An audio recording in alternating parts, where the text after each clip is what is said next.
لیکن مجبوریاں ہیں، کیسے کیسے نہیں تڑپتا تم کیا جانو، کتنا جبر کرتا ہوں، کئی بار شدید خواہش کے باوجود اسے فون نہیں کر پاتا، اتنی مصروفیت ہوتی ہے، کوئی نہ کوئی ہر وقت موجود ہوتا ہے، اور گھر سے تو اب بات نہیں ہو سکتی، زونی ہوتی ہے گھر پر۔ ہاں لیکن انم تو پریشان ہو جاتی ہے، 1 منٹ کے لیے صحیح اسے کال کر لیا کرو، تم نے اسے عادی بنا دیا ہے اپنا۔ ہاں انوشے، کبھی کبھی مجھے احساس جرم ہوتا ہے، انجانے میں مجھ سے زیادتی ہو گئی ہے، مجھے اس پر اپنے جذبوں کا اظہار نہیں کرنا چاہیے تھا، تم بہت جذباتی ہو رہے تھے۔ انوشے تم اس کی شادی کروا دو، کہیں کسی اچھے بندے سے، رافت سے کہو اس کے ملنے والوں میں کوئی۔ میں نے از حد حیرت سے تمہیں دیکھا، اگرچہ میں تم سے خود یہ بات کہنے آئی تھی کہ تم اسے سمجھاؤ، وہ تمہاری بات کبھی رد نہیں کر سکے گی، اتنے ہی عزیز تھے تم اسے، لیکن تمہارے منہ سے یہ سننا مجھے پتہ نہیں کیوں اچھا نہیں لگا۔ تم یہ بات کرتے ہوئے اتنے پرسکون اور مطمئن تھے جیسے تم انم کے متعلق نہیں، کسی اور لا تعلق شخص کی بات کر رہے ہو۔ میں تو خود کوشش کر رہا ہوں، بلکہ ایک رشتہ ہے میری نظر میں، میرا جاننے والا ہے، ابھی چند ماہ پہلے اس کی بیوی کی ڈیتھ ہوئی ہے، ایک بیٹا ہے اس کا، بہت اچھا شخص ہے، انم بہت خوش رہے گی اس کے ساتھ۔ میں نے بے یقینی سے تمہیں دیکھا، یہ تم ہی تھے اظفر علی خان جو اسے جاننے کا دعویٰ کرتے تھے اور کہتے تھے تم اسے مجھ سے زیادہ جانتے ہو۔ پلیز مجھے اس طرح بدگمانی سے مت دیکھو اور میرے خلوص پر شک مت کرو، میں نہیں چاہتا کہ اس کی زندگی میرے لیے برباد ہو۔ تمہیں اس کے رشتوں کی پریشان ہونے کی ضرورت نہیں ہے اظفر، اللہ کا شکر ہے کہ ہماری فیملی میں بہت لڑکے ہیں اور کوئی بھی اس کا خواہش مند ہو سکتا ہے اور ہوتے رہتے ہیں، آج کل بھی اس کا ایک پرپوزل موجود ہے لیکن وہ خود انکار کر دیتی ہے۔ میں نے تمہیں معظم کے متعلق تفصیل سے بتایا، اور بہت خوش نصیب ہوگا وہ شخص جسے انم کی رفاقت نصیب ہوگی۔ میں اٹھ کھڑی ہوئی، تم ایک دم خوش نظر آنے لگے تھے۔ انوشے پلیز تم اسے سمجھاؤ، اور میں بھی بات کروں گا اس سے کہ وہ معظم جیسے شخص کا پرپوزل رد نہ کرے، اور پھر پتہ نہیں تمہارے اور انم کے درمیان معظم کے متعلق بات ہوئی تھی یا نہیں، اگر ہوئی تھی تو انم نے کیا کہا تھا، کیونکہ اماں نے معظم کی والدہ سے انکار کر دیا تھا۔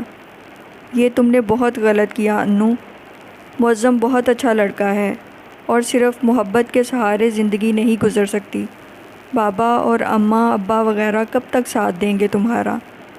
سادہ سی بات ہے انوشے، میں کسی کے ساتھ بے ایمانی نہیں کر سکتی، کسی کو دھوکہ نہیں دے سکتی، اصفی کی محبت دل میں چھپا کر میں معظم کے ساتھ جھوٹ کا کھیل نہیں کھیل سکتی، میرے پاس معظم کو دیکھنے کے لیے رہ کیا گیا ہے انوشے، تمام خوبصورت لفظ، سارے دلکش جذبے تو میں اصفی کے نام کر چکی، پھر معظم کو کس بات کی سزا دوں میں؟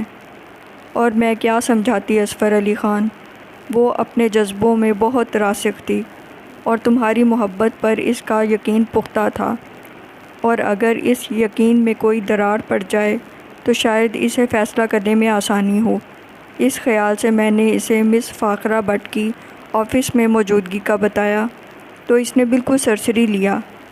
ہاں ٹیوٹر کا مشورہ میں نے ہی دیا تھا اسے، وہ تمہارے لیے اداس رہتی تھی، تم سے بات کرنے اور ملنے کو بے چین، لیکن تمہاری محبت پر اسے کوئی شک نہیں تھا، ہم زندگی بھر ایک دوسرے سے بات نہ کریں، نہ ملیں انوشے، پھر بھی مجھے یقین ہے کہ وہ جہاں کہیں بھی ہوگا میں اس کے دل کے اندر موجود ہوں گی، اور اس کے اس قدر گہرے یقین نے مجھے بھی متزلزل کر دیا تھا، کبھی مجھے لگتا جیسے تم ایک فلرٹ شخص ہو اور تم نے محض وقت پاس کیا ہے، لڑکیوں سے فلرٹ کرنا تمہاری ہابی ہے۔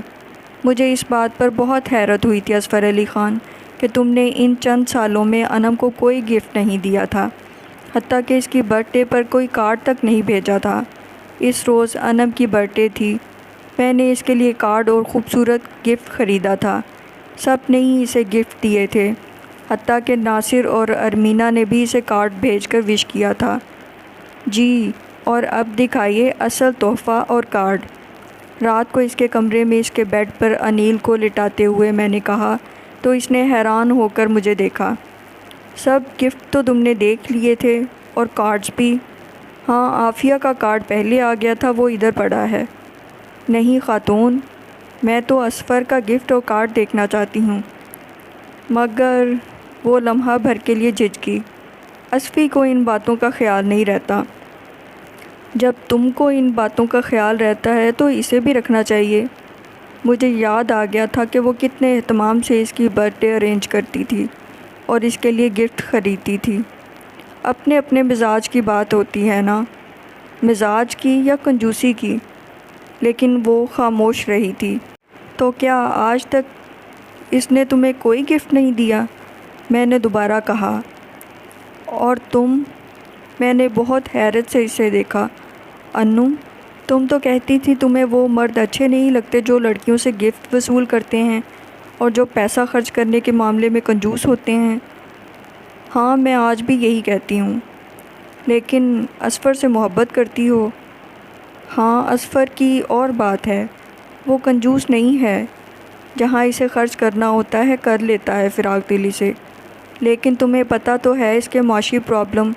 ابھی اسے بہنوں کی شادیاں کرنی ہیں اور میرے متعلق اسے یقین ہے کہ میری محبت ان ساری باتوں سے ماورا ہے۔ میں اور وہ الگ نہیں ہیں، ہماری محبت تحفوں کی محتاج نہیں ہے۔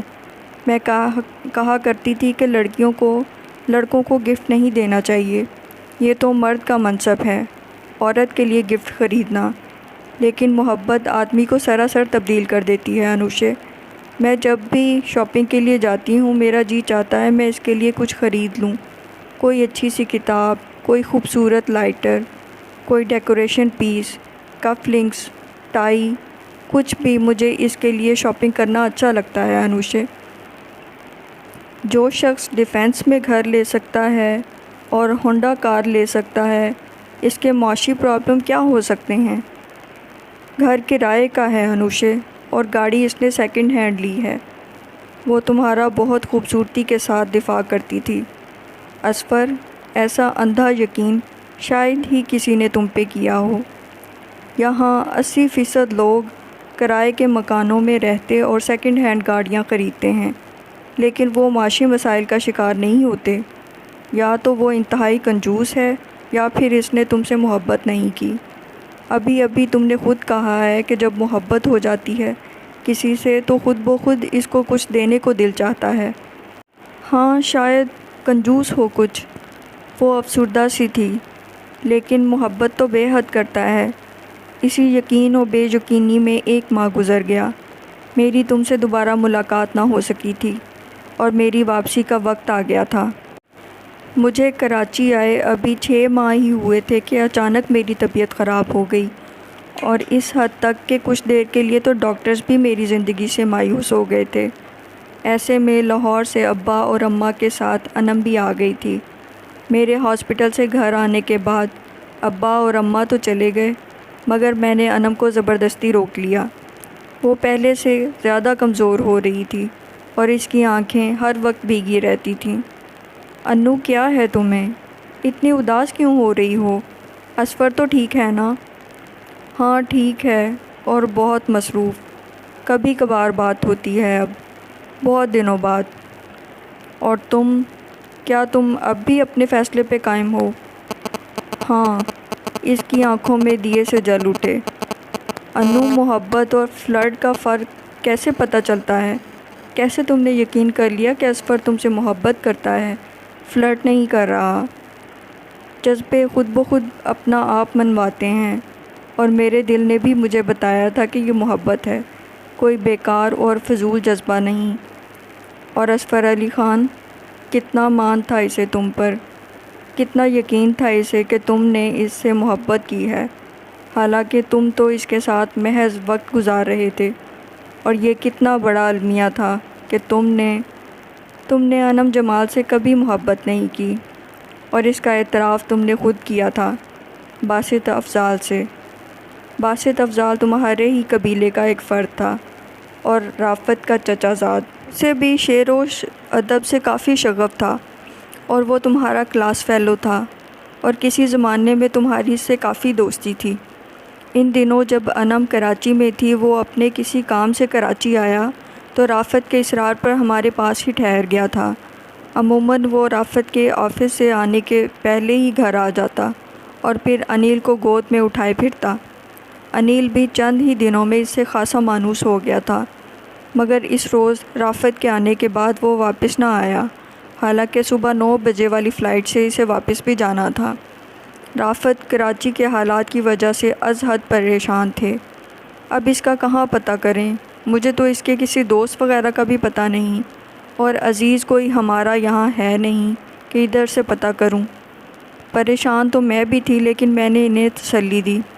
ممکن ہے کسی کام سے رک گیا ہو، یہ کراچی ہے، یہاں تو رات کے 1 بجے بھی کوئی واپس آئے تو اچنبھے کی بات نہیں ہے۔ ہاں، مگر آج کل کے حالات ایسے نہیں ہیں۔ 12 بجے اس کا انتظار کر کے ہم کھانے کے لیے بیٹھے ہی تھے کہ وہ آ گیا۔ یار، بہت پریشان کیا تم نے۔ رافت اسے دیکھ کر ریلیکس ہو گئے۔ میں دیکھ رہی تھی کہ میرے اصرار کے باوجود انہوں نے ابھی تک کھانے کی طرف ہاتھ نہیں بڑھایا تھا۔ سوری یار، وہ اصفر مل گیا تھا۔ تقریباً 3 سالوں بعد ہم ملے ہیں۔ وہ یہاں اپنے کسی کام سے آیا ہوا تھا۔ اچانک ملاقات ہو گئی ایک آفس میں، اور وہاں سے مجھے ساتھ گھسیٹ لے گیا۔ بس پھر اس نے مجھے آنے ہی نہیں دیا۔ بہت کہا کہ تم پریشان ہوگے، لیکن جس دوست کے ہاں وہ ٹھہرا ہوا تھا وہاں فون کی سہولت بھی نہیں تھی۔ کون اصفر؟ رافت کو یاد نہیں آ رہا تھا۔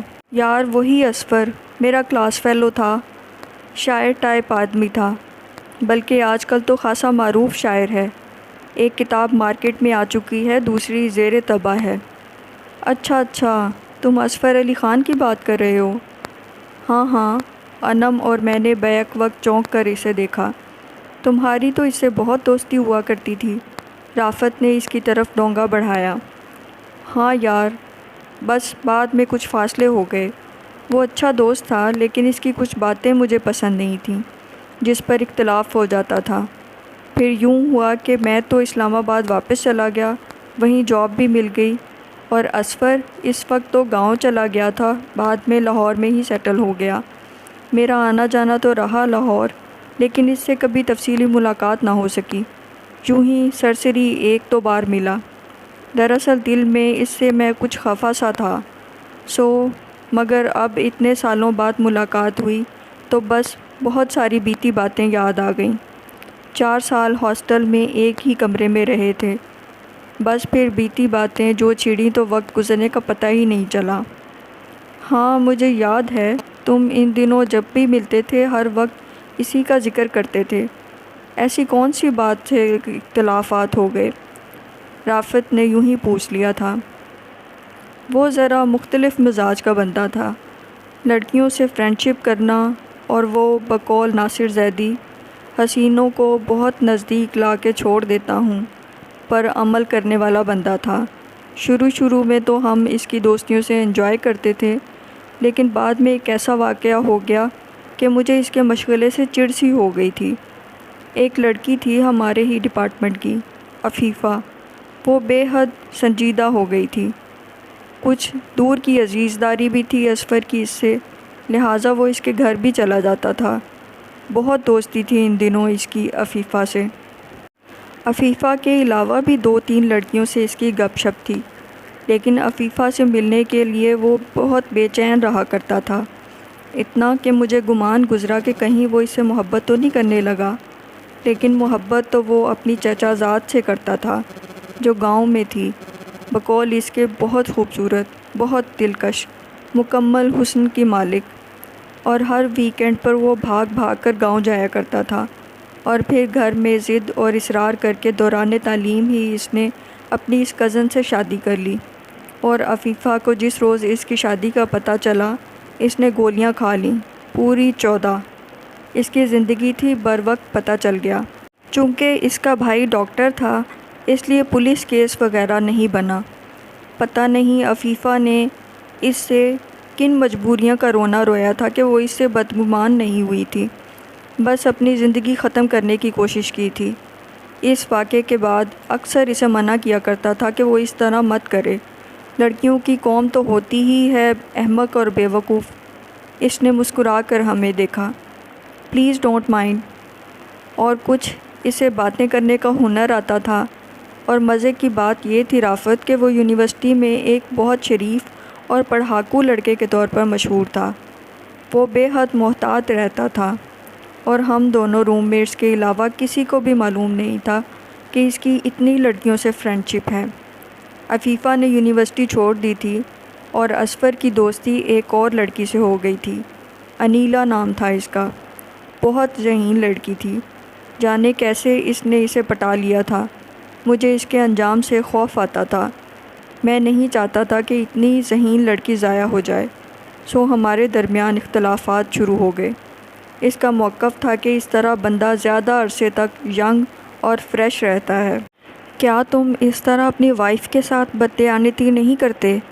ایک بار میں نے اس سے پوچھا تھا تو کہنے لگا کہ ہرگز نہیں، اس کا جو مقام ہے وہ کسی اور کا نہیں ہو سکتا۔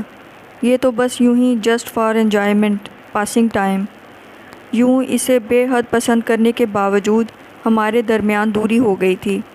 اس نے پلاؤ کی ڈش اپنی طرف کھسکائی۔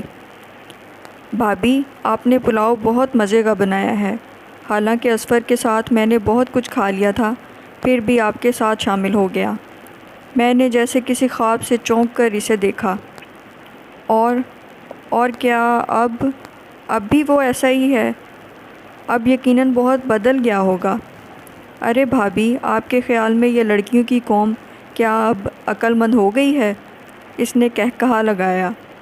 اب تو بقول اس کے لڑکیاں خود اس کی شاعری کی اسیر ہو کر اس کی طرف کھینچی چلی آتی ہیں، اور وہ ان کا دل توڑنا گناہ سمجھتا ہے۔ مجھے یوں لگا تھا جیسے میرے دل میں کسی نے خنجر پیوست کر دیا ہو۔ پھر بھی میں نے اپنے دل کو سمجھایا کہ نہیں اصفر، ساری دنیا کے ساتھ جھوٹ بول سکتا ہے لیکن انو کے ساتھ نہیں۔ وہ اس کے ساتھ یقیناً مخلص ہے۔ میرے سامنے ہی ایک لڑکی کا فون آیا تھا، کوئی میڈم فاخرہ تھیں۔ اتنے لانگ ڈسٹنس سے اس نے کوئی گھنٹہ بھر بات کی ہوگی اصفر سے۔ میری دوست ہے بہت اچھی، اس نے مجھے بتایا۔ لیکن یار، پچھلے سال تو تم کسی انم نامی لڑکی کے اسیر تھے اور اس کے فون آیا کرتے تھے یہاں۔ کیا اب؟ اس کے دوست نے پوچھا تو پتہ ہے بھابی اس نے کیا کہا؟ کہنے لگا کہ وہ اب بھی میری دوست ہے، اور یہ حیرت کی بات ہے کہ اس کی دوستی کسی بھی لڑکی سے 1 سال سے زیادہ نہیں رہتی۔ بقول اس کے 1 سال بعد ہر لڑکی ایک جیسی لگنے لگتی ہے، اس کی انفرادیت وغیرہ سب ختم ہو جاتی ہے۔ یقیناً اس میں کچھ ہے جو آج تک وہ اس کی دوست ہے۔ اس نے بتایا تھا کہ تقریباً 4 سالوں سے اس کی فرینڈ شپ ہے اس کے ساتھ۔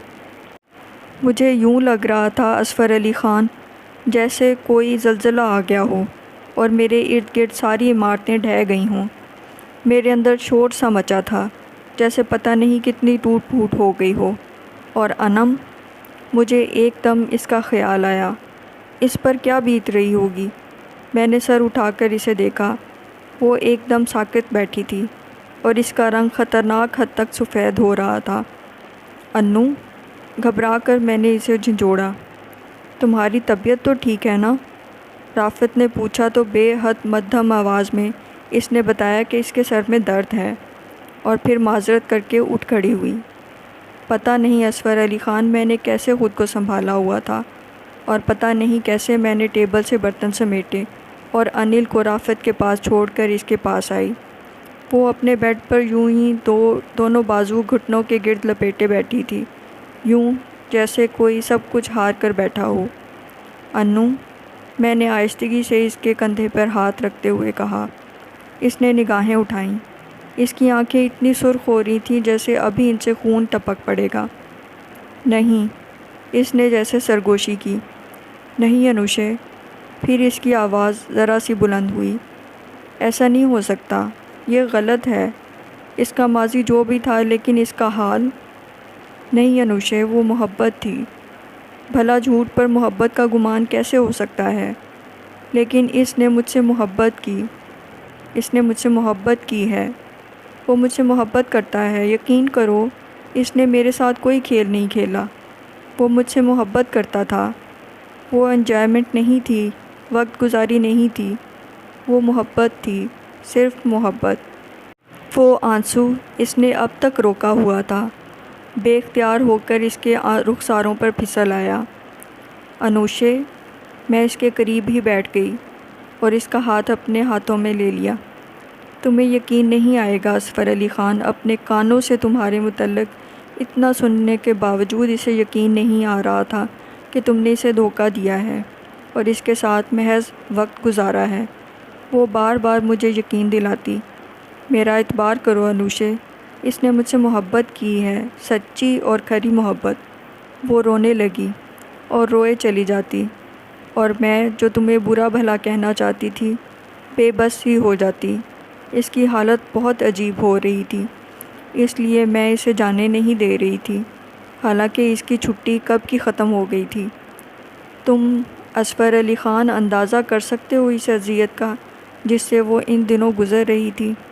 تم نے تو صرف پایا ہی پایا ہے اصفر علی خان، عفیفہ کی محبت، اپنی بیوی کی محبت، انیلا ربانی کی محبت، میڈم فاخرہ بٹ کی محبت، انم جمال کی محبت، اور نہ جانے کس کس کی محبتوں سے تمہارا دامن بھرا ہے اصفر علی خان۔ اور یہ کتنا کمال ہے تمہارا کہ کوئی بھی تم سے بدگمان نہیں ہوا کبھی، سبھی نے مجبور جانا اور تمہاری مجبوریوں سے سمجھوتا کر کے پیچھے ہٹ گئیں۔ اور باسط افضال نے بتایا تھا کہ جس روز تم نے انیلا ربانی کو اپنی مجبوریوں کی کہانی سنا کر اس کی ابدی رفاقت سے معذرت کی تھی تو وہ روتے روتے بے ہوش ہو گئی تھی۔ اور یہ ایک لڑکی انم جمال جو اپنی ذات میں پوری کائنات تھی، کیسے تمہارا احوال سن کر ٹوٹ رہی تھی، لیکن اسے یقین نہیں آ رہا تھا۔ میں عالم برزخ میں ہوں انوشے۔ ایک روز اس نے میرے ہاتھ تھام لیے، شدت گریہ سے اس کی آنکھیں سوج رہی تھیں۔ یا میرا یقین مجھے لوٹا دو یا اسے بالکل کرچی کرچی کر دو، یہ درمیانی کیفیت مجھے پیسے جا رہی ہے۔ اصفر سے بات کر لو، میں نے ہی اسے مشورہ دیا تھا۔ اس کا یقین بعض اوقات مجھے بھی بے یقین کر دیتا اور مجھے باسط افضال کی باتیں گپ ہی لگنے لگتیں۔ بھلا یہ کیسے ممکن ہے کہ اصفر علی خان نے انم کے ساتھ دل لگی کی ہو؟ بھلا اس کا کیا فائدہ؟ دراصل کچھ لوگ اس طرح اپنی ناآسودہ خواہشوں کی تکمیل کرتے ہیں، میں نے کہیں پڑھا تھا۔ پھر بھی پتہ نہیں کیوں اصفر علی خان، میں بھی لاشعوری طور پر اس بات کی منتظر تھی کہ تم باسط افضال کی ہر بات جھٹلا دو اور کہہ دو کہ اس نے جو کچھ کہا وہ جھوٹ تھا، لیکن تم مل ہی نہیں رہے تھے۔ کتنی بار انم نے تمہیں فون کیا، لیکن شاید تمہارا فون خراب تھا یا پھر نمبر بدل گیا تھا۔ اماں کا فون آیا کہ ناصر کا بیٹا پیدا ہوا ہے اور یہ کہ گھر میں انم کے بغیر بہت اداسی ہے۔ بابا بہت مس کر رہے تھے اسے، اور میں انم کے ساتھ لاہور آنے کو تیار ہو گئی، صرف چند دنوں کے لیے۔ رافت ناصر کے بیٹے کی خوشی میں شریک نہ ہوئی تو ارمینہ کا دل برا ہوگا اور ناصر کا بھی۔ میں نے رافت سے اجازت لے لی۔ گھر میں بے حد رونق تھی اور ارمینہ کی بہنیں، بھائی، بھابیاں سبھی اکٹھے تھے، اور اماں پوتے کو پا کر کھیلی جا رہی تھیں۔ پھر بھی ان کی نظروں نے انم کو اندر تک دیکھ لیا۔ یہ انو کو کیا ہوا ہے انوشے؟ کیا بیمار تھی؟ کتنی پیلی ہو رہی ہے؟ ہاں، اور تم نے اطلاع بھی نہیں دی؟ میں نے سوچا آپ لوگ پریشان ہو جائیں گے۔ بابا کتنی ہی دیر تک اسے گلے لگائے رہے۔ میرا دل یوں ہی تو نہیں گھبرا رہا تھا، اور اب تم نہ آتی تو میں نے سوچ لیا تھا میں خود آ جاتا۔ اور وہ سب سے مل کر بابا کے ساتھ اپنے پورشن کی طرف چلی گئی، اور میں رات بہت دیر سے فارغ ہوئی تو یہ سوچ کر اس کی طرف نہ گئی کہ وہ آرام کر رہی ہوگی۔ لیکن رات کو کھانے کے بعد جب میں کرما بی بی کے ساتھ برتن وغیرہ سمیٹ کر سونے کے لیے جا رہی تھی تو لاؤنج میں پڑے فون کو دیکھ کر مجھے تمہارا خیال آ گیا۔ ایک بار تم سے پوچھوں تو صحیح، تم نے ایسا کیوں کیا؟ رینو کو فون کر کے تمہارے نئے گھر کا نمبر لیا اور پھر تمہیں فون کر ڈالا۔ اتفاق سے تم ہی نے فون ریسیو کیا۔ ارے انوشے، آپ کہاں سے بات کر رہی ہیں؟ یہاں سے ہی، اور پھر اچانک ہی تمہیں جیسے خیال آیا۔ یہ میرے گھر کا نمبر تمہیں کہاں سے ملا؟ جہاں سے بھی، تم نے تو یہی بتا رکھا تھا نا انو کو، تمہارے گھر میں فون نہیں ہے۔ مجھے اچانک ہی خیال آیا تھا کہ انو نے بتایا تھا کہ اس کے گھر فون نہیں ہے۔ وہ دراصل تم سٹپٹا گئے۔ انم بہت بیمار ہے اصفر علی خان، بہت اپ سیٹ، اور اس کے ذمہ دار تم ہو۔ اوہ اچھا، میں ذرا بزی ہوں، مہمان ہیں تو پھر بات ہوگی انشاءاللہ۔ تم نے خدا حافظ کہہ کے فون رکھ دیا، اور میں کتنی ہی دیر ریسیور ہاتھ میں تھامے ساکٹ کھڑی رہی۔ یہ تم تھے اصفر علی خان جو انو سے کہا کرتے تھے کہ اس کے سر میں درد بھی ہوتا ہے تو تم اسے اپنے دل میں محسوس کرتے ہو۔ یقیناً باسط نے جو کچھ بتایا تھا اس کا حرف حرف سچ تھا، بس پتہ نہیں کیوں انم کے ساتھ ساتھ میں بھی اسے تسلیم نہیں کر رہی تھی۔ کیا صلہ دیا تھا تم نے اس کی محبتوں اور اعتبار کا، تمہیں شاید یاد نہیں ہوا۔ اصفر علی خان، یہ وہی انم جمال تھی جس نے ایک بار اپنی چیک بک نکال کر تمہارے سامنے رکھ دی تھی اور بلینک چیک پر دستخط کر کے وہ چیک تمہیں دے دیا تھا۔ یہ کیسا اعتبار تھا اصفر علی خان؟ اور تم نے اسے گھر کا فون نمبر تک بتانے کا اعتبار نہ کیا تھا، اور اس سے جھوٹ بول دیا تھا کہ تمہارے گھر فون نہیں ہے۔ کس قدر نامعتبر کر دیا تھا تم نے اسے، اگر وہ جان پاتی تو کس قدر اذیت میں ہوتی۔ اگلے 2-3 دن انتہائی مصروفیت رہی۔ اماں نے ناصر کے بیٹے کی پیدائش کی خوشی میں عقیقے کی دعوت کر ڈالی تھی۔ انم بس ذرا کی ذرا آئی تھی، اسے ٹیمپریچر تھا، سو کسی نے اصرار بھی نہیں کیا تھا۔ میرا سارا دھیان اس کی طرف رہا، لیکن اس کے پاس نہ جا سکی۔ اگلے روز میں سسرال گئی تو پھر کئی دن تک نہ آ سکی۔ اچانک ہی میری نند کی منگنی اور نکاح طے پا گیا تھا، رافت بھی آ گئے تھے۔ میں نے انم کو فون کیا۔ اچھی ہوں انوشے، اس نے مجھے تسلی دی۔ اپنا بہت خیال رکھنا، میں فارغ ہو جاؤں پھر ہم اصفر سے ملنے جائیں گے۔ ہاں انوشے، اب تو دماغ کی رگیں پھٹنے لگی ہیں، کچھ تو ہو، کوئی اذیت ناک بات ہی صحیح۔ تم اسے فون پر نہیں مل رہے تھے۔ میں فارغ ہو کر آئی تو میں نے پوچھا کہ تمہاری بات ہوئی اصفر سے؟ ہاں بس 1-2 منٹ کے لیے۔ میں نے فاخرہ کا پوچھا تو کیا کہا؟ یہی کہ وہ صرف اس کے بچوں کی ٹیوٹر ہے اور کچھ نہیں۔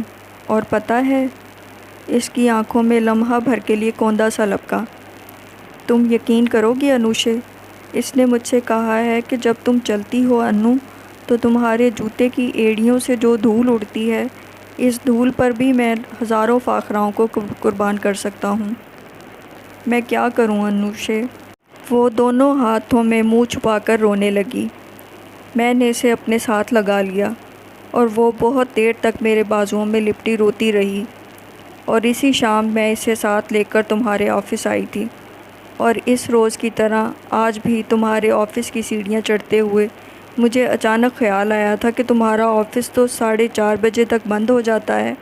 اس وقت 4:30 بج رہے تھے۔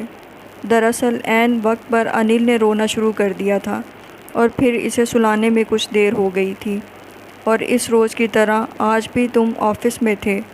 تمہارے آفس کا دروازہ نیم وا تھا، اندر سے تمہاری باتوں کی آواز آ رہی تھی، اور تمہارا چپڑاسی آس پاس کہیں نہیں تھا۔ میں غیر ارادی طور پر ٹھہر گئی، اور میرے ساتھ انم بھی۔ تو بھئی وہ کیا تھا وہ سب؟ انم جمال کو دن میں بار بار فون کرنا، رات کو جب رنگ کرو فون بزی، پوچھو تو جواب انم سے بات ہو رہی تھی۔ یہ اجنبی آواز شاید تمہارے کسی رازدار دوست کی تھی۔ یار وہ میری بہت گہری دوست ہے، ہم دونوں بہت اچھے دوست ہیں، اور بس میں انم کا بہت احترام کرتا ہوں، بہت اچھی لڑکی ہے وہ۔ کمال ہے یار، میں تو سمجھ رہا تھا کہ تم اس کی محبت میں گرفتار ہو چکے ہو، اور مجھے بار بار بھابھی کا خیال آتا تھا۔ محبت؟ ہاں، محبت میں تو گرفتار ہو چکا ہوں، لیکن یار وہ انم جمال نہیں، بلکہ تمہارے لہجے میں خمار سا اتر آیا تھا، بلکہ وہ فاخرہ بٹ ہے۔ میڈم فاخرہ؟ تمہارے دوست کے لہجے میں استجاب تھا۔ ہاں، اور اس محبت کا انجام؟ انجام؟ میں نے زونی سے بات کی تھی۔ میں اب اس پوزیشن میں ہوں کہ 2 بیویوں کو افورڈ کر سکتا ہوں، لیکن اس نے تو یار واویلا مچا دیا، ہنگامہ کھڑا کر دیا، بچوں کو ساتھ لے کر جانے کی دھمکی دی، اور یار میں بچوں کے بغیر نہیں رہ سکتا۔ تمہارے لہجے میں اداسی کے رنگ گھل رہے تھے۔ کتنے بڑے اداکار تھے تم، آسکر ایوارڈ کے مستحق۔ اور میں، یکا یک مجھے لگا جیسے میرے ہاتھ پر انم کے ہاتھ کی گرفت کمزور ہو گئی ہے۔ میں نے چونک کر اسے دیکھا۔ اس کی آنکھوں میں دھول اڑ رہی تھی اور چہرہ پتھر ہو رہا تھا۔ ہم وہاں سے ہی پلٹ آئے۔